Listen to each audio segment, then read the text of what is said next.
Right, and let's get into question number 4. So they say to us we've got ball A and ball B that move towards each other along a horizontal surface. They say ball B has a mass of 0.3 kilograms and an initial velocity of 15 meters per second. The balls collide. Okay, they say the velocity, or rather the vector shown below, represents the change in momentum of ball A. Ignore the effects of friction. Right. Now, I want you firstly to notice that they didn't tell us about the direction of the ball. However, they did tell us about the change in momentum of ball A, right? So meaning if its change in momentum was to the left and they were moving towards each other, it does suggest to me that ball A initially must have been moving to the right, okay? So which means initially we had ball A, so ball A and ball B moving towards each other. So ball B is going to actually knock ball A so that it changes momentum, and the ultimate or the net change in the momentum of ball A is now in the opposite direction. Okay, right. So what I also do note there, ball B, they said had a mass of 0.3. Trying to populate as much as I can, and an initial velocity of 15 meters per second. All right. So they say, state the principle of conservation of linear momentum in words. So please note, we know in isolated system, total linear momentum remains conserved, right? So was the initial direction of ball A, what was rather the initial direction of ball A? Choose from left or right. So we did say, so it must have been right. Why?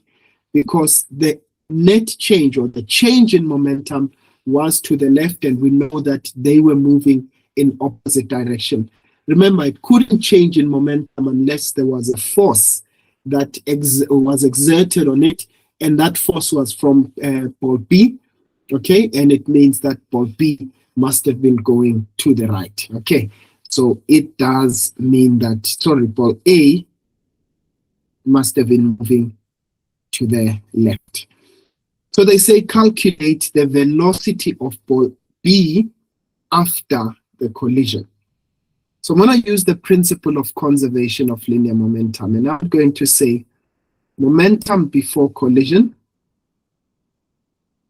is equal to the sum of their momenta after collision.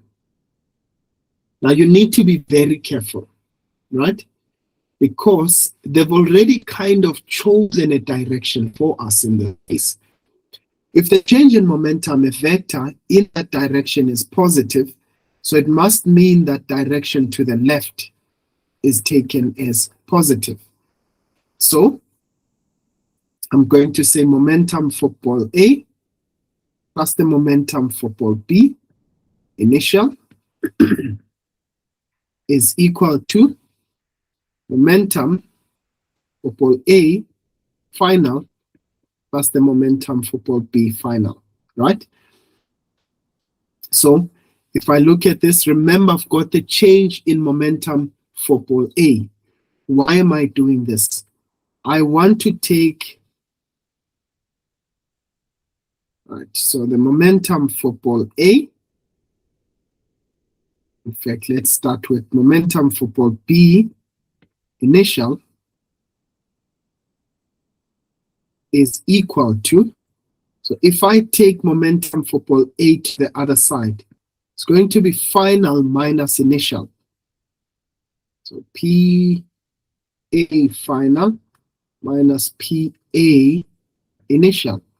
Now, what is this? This is the change in the momentum.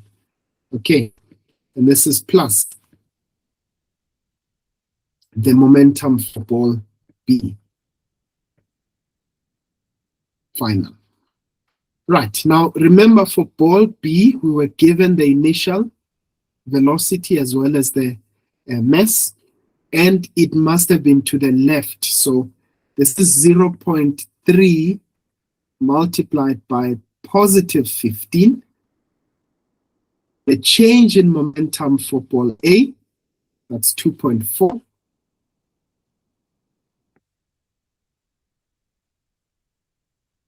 Plus the mass of ball B, 0.3